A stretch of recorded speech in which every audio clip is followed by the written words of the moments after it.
Hey everybody, what's up? You're watching Sit Down. I'm DJ Sixsmith. Brad Stone is here with us. He's got his brand new book, Amazon Unbound, from Simon & Schuster. Brad, really nice to meet you. How are you? Thank you, DJ. Good.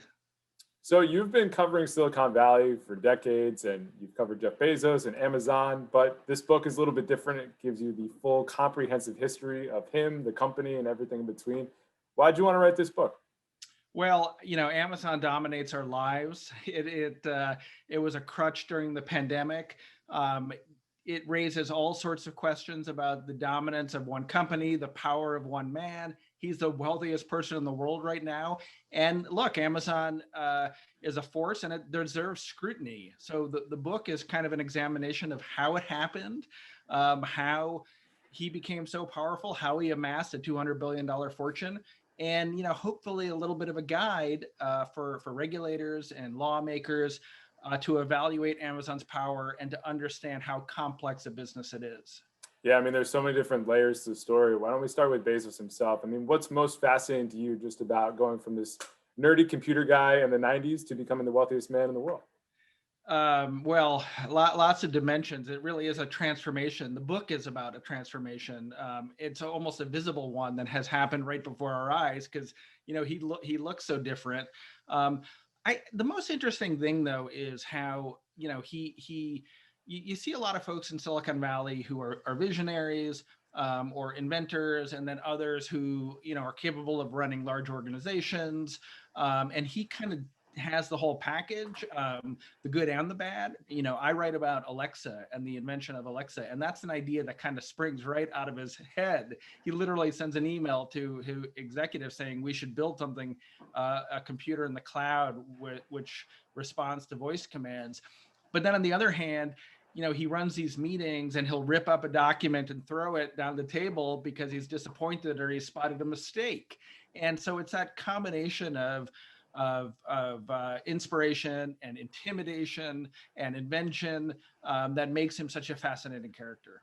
He's somebody that brings a little bit of everything to the table. The Alexa story is super interesting, right? Because they were trying to do the phone thing, they're trying to figure out what the next big thing is, and then this Alexa thing just kind of pops up out of nowhere. So when you think about it now, I mean, Alexa is ubiquitous. It just was a random idea at one point. What's the craziest part of that story to you?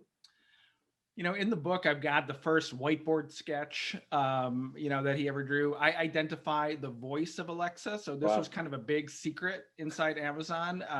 Whose voice is that? I found the voice actress. Her name is Nina Raleigh. She's a Boulder voice actress. I had to do a lot of like detective work to figure that out. That was sort of funny. And then the way in which Amazon kind of, before it launched it, brought it out into the world in secret, and had paid people to kind of come through and recite commands and ask her things, and none of these workers knew what the heck they were doing. It was also bizarre, but what Amazon was doing was collecting data to make the AI smarter. And look, that was super expensive, and it was one of the reasons why they were able to launch something that worked back in 2014. So I think what's interesting also is that you talk to a ton of different people for this book, right? On the record, off the record. Some work there, some don't anymore. What was most surprising about those conversations? Was it easy to get information from people, or was it really hard to crack through that wall? It's difficult. This is true of all big companies, particularly tech companies, particularly Amazon, that people are scared of talking. They've signed non-disclosure agreements. They're fearful that the company with very deep pockets will come after them. And then it's the goal of the journalist to go and make people feel comfortable. And so, it was a lot of surprising stuff. From why Amazon invested so heavily in China and India, to why Bezos started to open grocery stores and bought Whole Foods. That's a chapter in the book. Why he bought the Washington Post. The whole story of HQ2, if people remember that, this bake off among cities. I obtained the documents inside Amazon where they're deliberating and discussing the risks and the PR kind of challenges of it. And then, people probably remember Jeff Bezos's kind of personal scandal in the National Enquirer, and I get into all that. And that's a fascinating story of one of the most disciplined and private and careful people in the world whose private life is suddenly all over the media. Yeah, a little different than he ever would have imagined. You know, it really just makes me think having this conversation. You know, we've seen it with Mark Zuckerberg and Facebook, where he never imagined that he would be dealing with Congress and talking about free speech when it comes to an election. I'm sure with Jeff Bezos, never thought that he'd be going head to head with President Trump, or his personal story would come out like it did with the National Enquirer, or even we're having conversations about unions and how much we should pay people. How do you think he was prepared to deal with all these things? Because it's one thing to just have an idea for a company. It's another thing to become larger than life and, deliberating with all Right. these really important things here. It might be the caution and the worry and the concern that you or I might have for some of those unintended consequences, or the fear of embarrassment of or scrutiny that that might slow normal people down. But you look at Bezos or Zuckerberg for that matter, and they're building and they're creating these empires, and they don't stop to sort of think, well, how could this go wrong?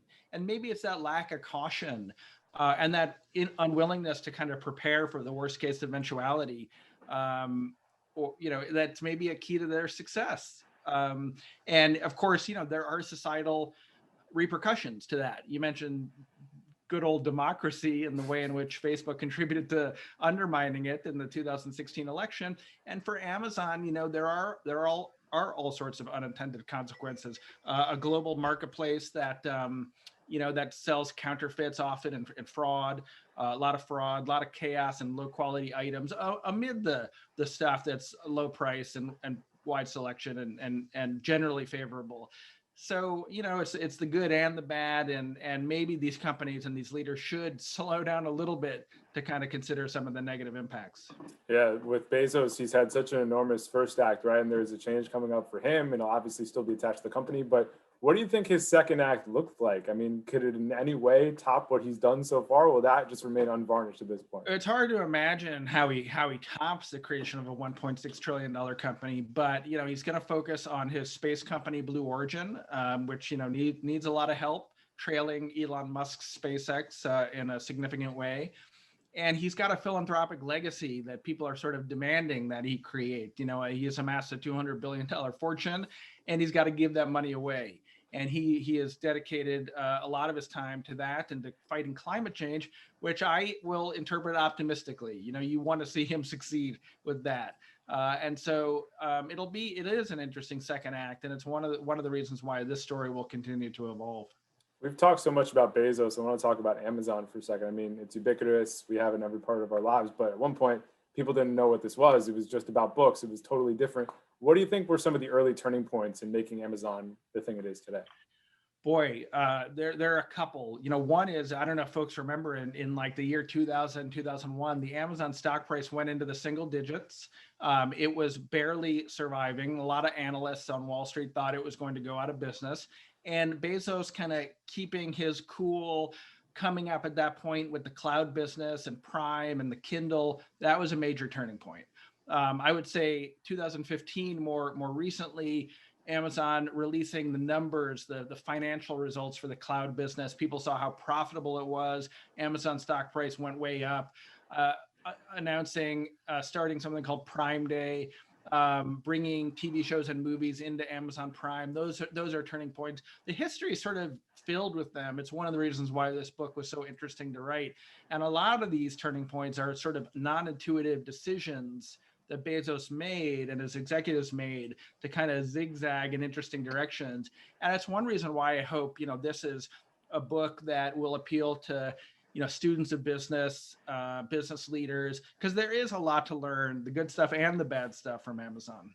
I mean, it's just such an incredible story. And then even today, what Amazon is doing in the entertainment space, right? Or even in the sports space, right? They're quietly racking up rights for the NFL, WNBA, the Yankees. I mean, what interests you the most just about Amazon in the TV and sports space here? Yeah.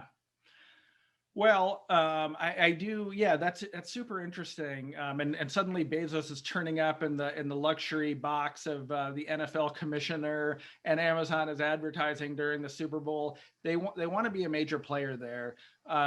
And they don't have the best rights. Like, don't they have Thursday night Right. football? It's just Thursday Night Football, which is honestly the worst game on the slate. But to It always be is. the future exclusive home of Thursday Night Football, it's going to force people to actually stream stuff if they're just watching on cable. And with Amazon, that's always the beginning, right? And it's Thursday night football today, but it wouldn't surprise me if it's Monday Night Football or Sunday Night Football in 5 or 10 years. And so it's another avenue of expansion for this company, and another way in which they're integrating themselves into our lives in every conceivable way. And that's only one piece of it. They are also making a Lord of the Rings TV show and buying movies. Oh, and by the way, it's not just content. They have the set-top box that plugs into your TV. And it's not just the set-top box, but Netflix and Disney Plus run on AWS, Amazon's cloud computing service. And so this is a company that is operating at almost every level of our economy. And that, it's an incredible accomplishment. And it's also a little frightening how pervasive it is. It really is crazy just how pervasive it is. Well, Brad, really nice to meet you, man. Congrats on the books, and we'll Thanks, talk to DJ. you down the road, all right? Good talking to you.